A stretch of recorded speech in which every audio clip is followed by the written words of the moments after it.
People always ask, what do you believe, Nate? Well, you see, the thing that I believe is that I don't need to believe. I have an experience.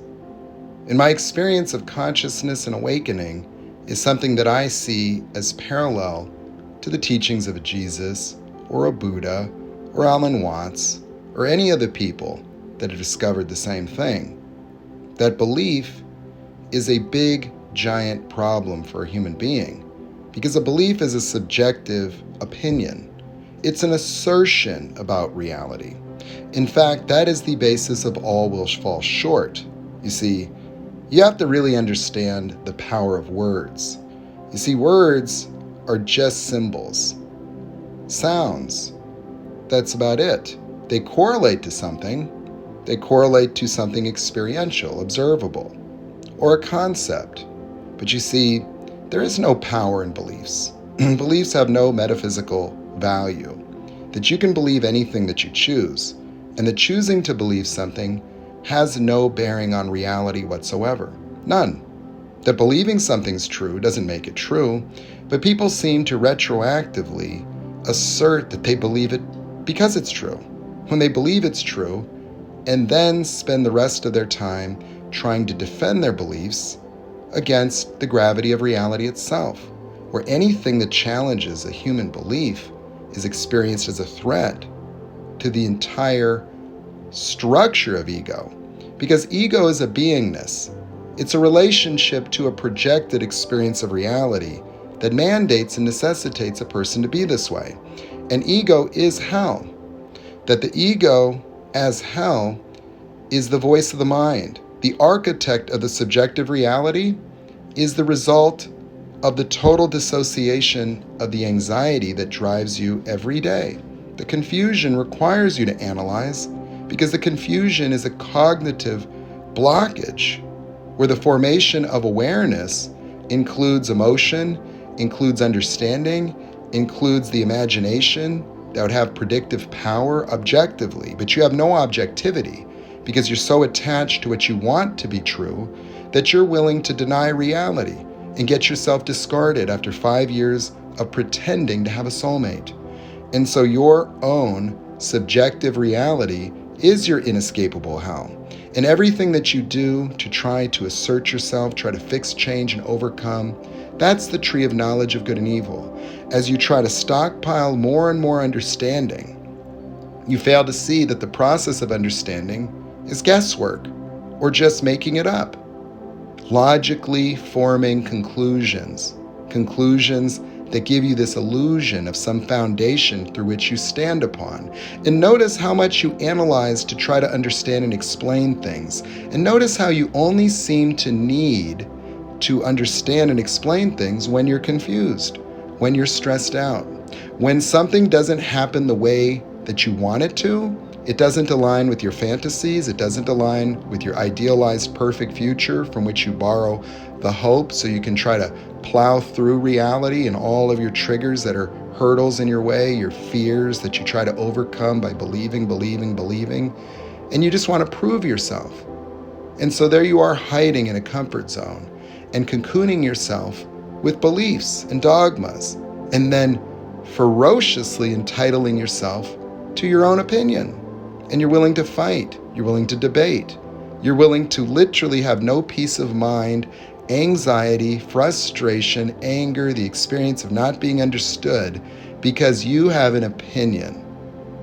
And the entitlement and narcissism of your subjective opinions is that you think you're always right, that you hate being wrong. It feels so bad. Oh my gosh. And so everyone else you either agree with or disagree, but the bottom line is you're always right. Because if you only think they're right when you agree, that means that you're always right and they're always right if they agree with you. And so that's how ego always falls short. That ego is pure ignorance, pure divisiveness, pure entitlement, pure supremacy, pure subordination, pure dehumanization, pure group identity, pure group thinking, because you have to form groups to reaffirm your ego's reality to prevent it from collapsing. Because everything disaligns with whatever it is you chose to believe, because you don't have enough cognitive ability to form any kind of conclusions about reality, the universe, medical science, the beginnings and origins of reality itself, or what God might have intended in some obscure passage that you interpret at the comprehension level of a child being read Dr. Seuss. And so you want to believe things that define reality, yet violate all tenets of biology or science itself.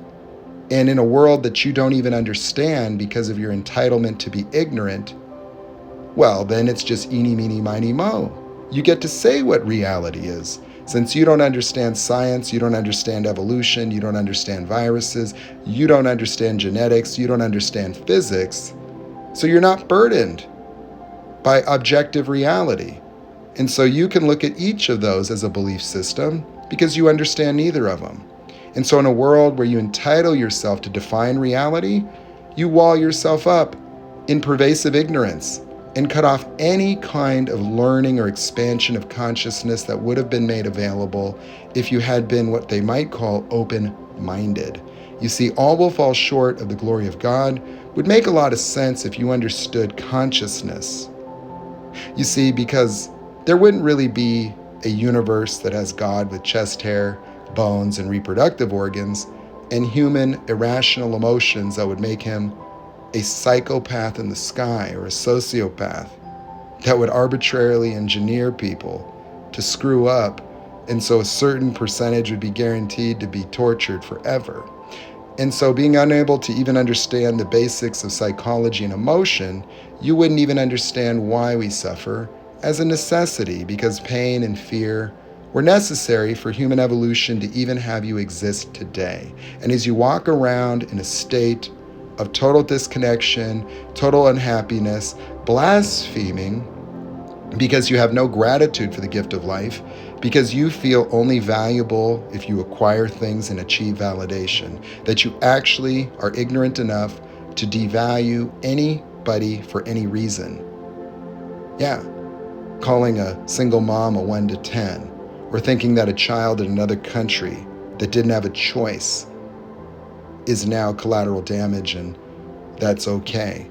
And so as you small-mindedly form group thinking and project onto whole groups by stereotyping them, by simply thinking that everybody from one region of the world is identical, would you want to be held accountable for what your neighbor believes or what they might have done? Or do you kind of like the specificity of accountability for individuals? Yeah. And so in your own world, you don't even get along with your neighbor. You don't even share the same ideologies and beliefs. And that if I interviewed everybody in my neighborhood, I would find no unity across any kind of social issue, not a single, not any agreement. And so with all these divisions and individual expressions, and you could just see it in the day-to-day living of your life, where you cannot even get through dinner without provoking an argument. Somehow, some way, you seem to think that people from other places that you don't even take the time to understand so you could avoid the accountability of compassion and empathy, you can stereotype them. You can just make them some kind of it thing so they're not human. So when we see those bombs blowing up, you don't even shed a tear. Don't even shed a tear. And so there is no path forward for ego. Ego is the end of the line for most people. Most people would not understand the message of eternal life because if they ever had access to the total sum of consciousness, they would find just how small their mind used to be in ego, that they were using not even a grain of sand compared to the universe of what's actually within the human imagination and mind. That everything you think you go through when you dream, that's what comes online in enlightenment. A level of prophetic cognitive power, where ideas form as visual and expansive at the speed of electrons, and your mind is set free to create anything, like you had God's GPS to whatever future you want to create. Yet the people that tried to use this power said that I have a dream, that wanted equality. Well, the world of ego, even the people that are proclaimed believers, are the ones that nail you to a cross.